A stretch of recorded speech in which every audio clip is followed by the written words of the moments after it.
Sa tuwing gabi, kapag ang buwan ay bilog at malamig ang simoy ng hangin, may mga nilalang tayong di nakikita, ngunit palaging nararamdaman. Isa sa kanila ang tikbalang. Ngunit teka, tikbalang lang ba sila? O baka naman may iba't ibang uri ng tikbalang. Iba-iba ang anyo, ugali, at layunin. Ngayong gabi, samahan ninyo ako, si Ka Elias, sa isang makabagong paglalakbay.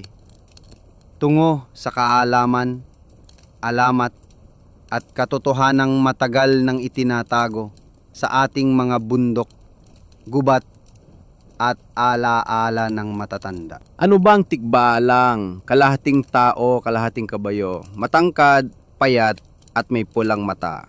Palaging itinuturing na tagapagligaw ng mga naliligaw sa bundok. Pero tunay ba silang masama? Ayon sa matatanda, may tikbalang sa Luzon, may tikbalang sa Visayas, at may tikbalang din sa Mindanao. Pero magkaiba ang anyo nila.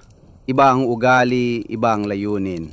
May tikbalang natakot sa araw, may tikbalang na gumagala kahit tanghali, may tikbalang na nagbabantay sa bundok, at may tikbalang na gustong makipagkaibigan. Bago pa man dumating ang Kastila, may tala na ng tikbalang sa mga epikong bayan. Sa mga kwentong maragtas at hinilawod, may mga nilalang na may malakabayo o kalahating hayop na anyo. At sila ay hindi halimaw, kundi tagapagbantay ng kalikasan. Sa Katagalugan, ang tikbalang ay minsang tinatawag na bantay ng daan. Sa mga Aita at Lumad communities, may tikbalang na itinuturing na bantay ng hangin, ang nagbibigay ng ulan o bumubulong kung may panganib. Ayon sa ilang albularyo, may tatlong uri ng tikbalang. Una, ang tikbalang bantay, tahimik, hindi nanggugulo. Pangalawa, ang tikbalang mapaglaro, ginugulo ka pero hindi ka sasaktan. Pangatlo, ang tikbalang mapanganib. Ito ang mga nananakit, nananakot at nangakit sa gabi.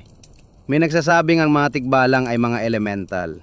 Hindi tao, hindi hayop, kundi enerhiyang likha ng kalikasan. Sabi pa nga ng ilang mangkukulam, ang tikbalang ay ginagamit din sa kulam. Nakokontrol daw sila kung mapapasunod mo gamit ang anting-anting. Narito ang ilang kwento ng tunay na karanasan mula sa mga tagapakinig, mga lola't lolo at lokal na albularyo. Kwento yung ba, naligaw kami sa Mount Makiling kahit may GPS. Biglang nawala signal. Paulit-ulit kami sa daan. May naririnig kaming kabayong dumadagundong sa dilim. Tikbalang daw, sabi ng tour guide.